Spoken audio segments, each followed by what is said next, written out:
introduce myself first. I'm Ryan Ross. I'm at Block-Lite. We are a locally owned and operated block manufacturing company. We are partnering with both CarbonBuilt and AirCapture in this project.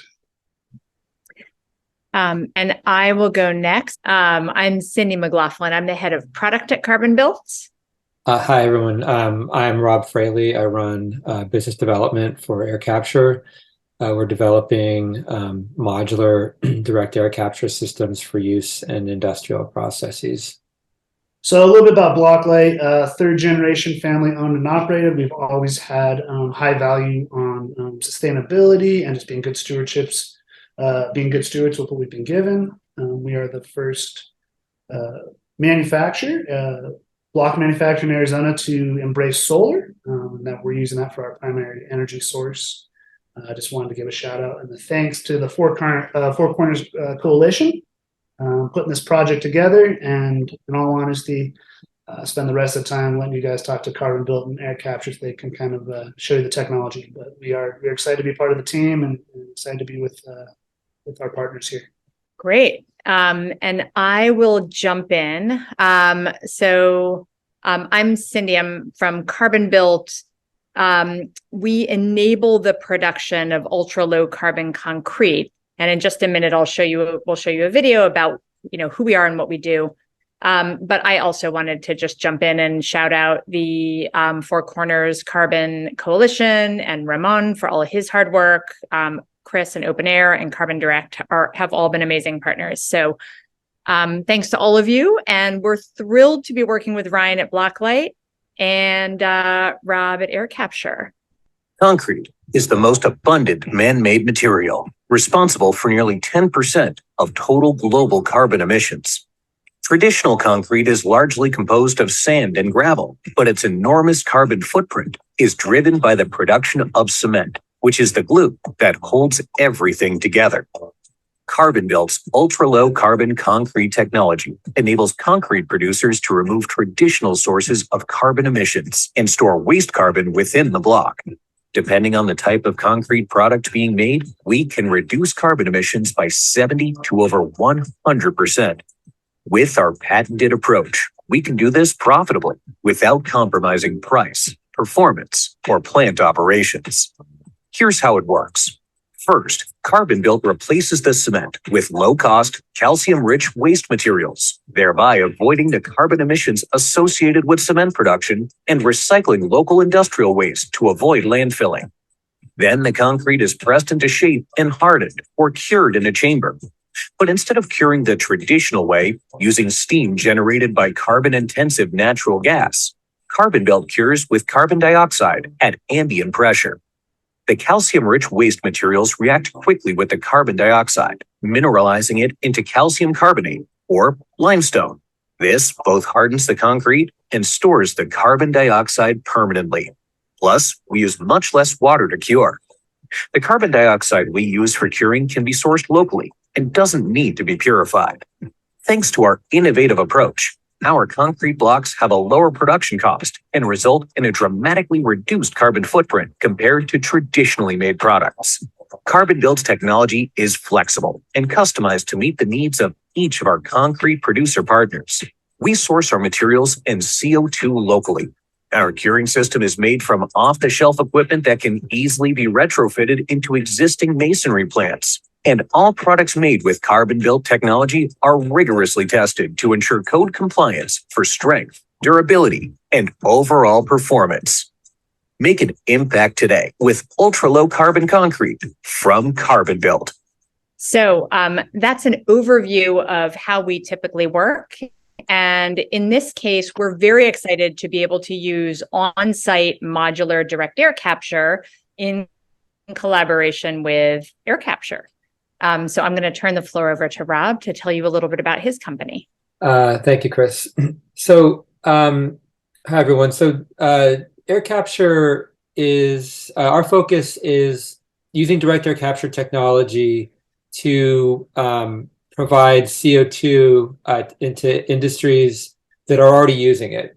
So, for example, beverage carbonation, indoor agriculture, dry ice, other applications, but also for an emerging set of new applications like CO2 to concrete. And the benefits of, so we consider direct air capture as kind of our enabling technology, but really, we consider ourselves a competitor in the industrial gas industry. Those are our companies that we have to compete with because they're the ones providing CO2 now to those customer bases. But so we basically will build these small machines, which you'll see it a rendering there, and we can actually, that unit will do 100 metric tons of CO2 removal per year from the atmosphere. We can connect, new number of these systems together at a customer site and pull the carbon dioxide out of the air at their site. These systems will concentrate it, and then we can provide it to the customer either in gaseous form, which would be the case with this project, or we can liquefy it for applications like beverage carbonation that require more higher purities of CO2.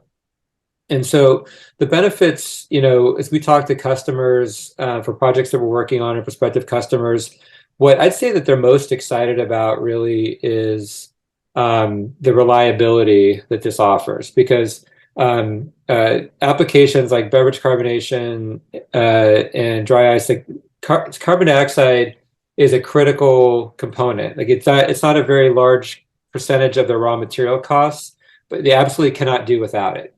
And this CO2 as a product has undergone some supply chain disruption in the last couple of years. It actually happens all the time, but it's gotten a bit worse in the last few years. So what they get most excited about is the ability to get the CO2 reliably, because that helps them to plan their production and their future growth. They can count on getting the gas when they need it. So that's quite important. Obviously, we aim to be competitive on price as well. And the main reason is that despite the fact that it's desirable to use CO2 as as an input, from atmospheric CO2 as an input into products because of the decarbonization effect that it has, the reality is that most products that use CO2, even from direct air capture, are not going to trade with what we call a green premium. So they're not going to trade, they're not going to sell at a higher price than the products that don't contain that, just because that's not what the market really, that's not where it is right now, at least. So we have to count on the fact that, they're going to pay, the price is going to remain the same. So we have to be competitive on the pricing. So, and then we also reduce emissions, scope 1, scope 3 emissions. We avoid the emissions resulting from the production of the CO2 that ultimately, is what's sold to these companies, and all the road transportation or seaborne transportation. So we have an animation here. This is on our website, but it's an animation of how the process works. So basically, you've got a fan that's moving very fast. It's drawing air into the side. Those little dots are some CO2 molecules and others in there, but it basically gets the CO2 binds with a solid amine sorbent that's coating the channels of these contactors. This cube you see there, we call them contactors. The CO2 kind of sticks in there, and then it's released using steam into another chamber, at very high concentration, like 98, 99%, and can be used in a number of applications. So that's, I'd say that's kind of an overview. I'm not sure if I hit my time limit or not, but that's, I think that's enough for now on air capture. So this is a nice graphic that was put together, and it just shows how the process is going to work. So we're going to capture the CO2 from the air at the Block-Lite site. There'll probably be 6 or more of these machines there, and it'll be processed. There should be minimal amount of processing because it comes out, and we will provide the specs that CarbonBuilt requires, and then it will go into this curing chamber. as Cindy mentioned, or was mentioned in her presentation, for use in curing the blocks. And so it's a really elegant solution. Everything kind of connects together in the right way. So obviously there's huge environmental benefits to the project. We can avoid between 2,000 and 3,000 tons of CO2, and remove another 500 tons of CO2 from the air per year. The one thing I want to just emphasize a little bit, though, because I don't think it's talked about nearly enough, is that people talk about the environmental benefits, which is great, but like if we're not successful economically, then there won't be more projects like this, and there won't be the opportunity to to really make an impact. So the driver here really is CarbonBuilt's technology, which saves significant costs, raw material costs, and gives their block plant customers a real advantage in the market and makes them more competitive. It's those innovative technologies and products like that are great drivers of growth, but for businesses, which is obviously going to result in more jobs. So I'll let Ryan talk to like his plans. I don't want to make any promises that he can't keep, but I think it's what really excites me about the project, in addition to the environmental benefits, is the fact that that we're doing something that is actually going to have a real economic benefit, both to Block-Lite and to their prospects for growing and hiring more people, and just everything that kind of goes from that. And so it really is a result of like finding a great and really cohesive, unique partnership amongst the three companies.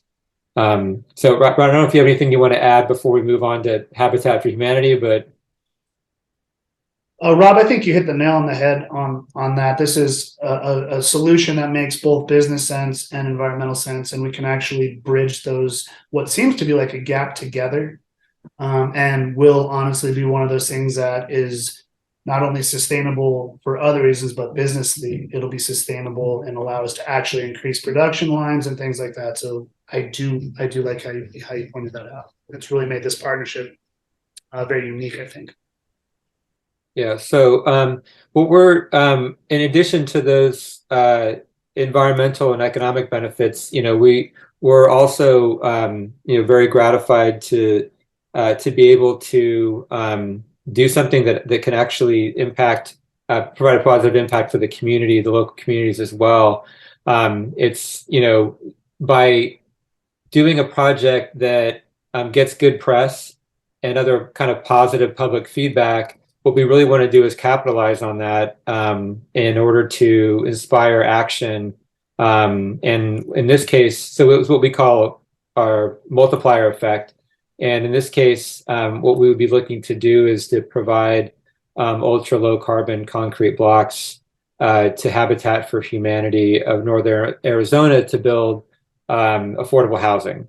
So basically, what we're hoping to launch here is the fundraiser for the production, to pay for the production of these blocks up to $100,000. And you can see what we encourage everybody to do is go to the fourcornerscarbon.org website. There'll be more information there and a link to be able to donate to this very worthy cause.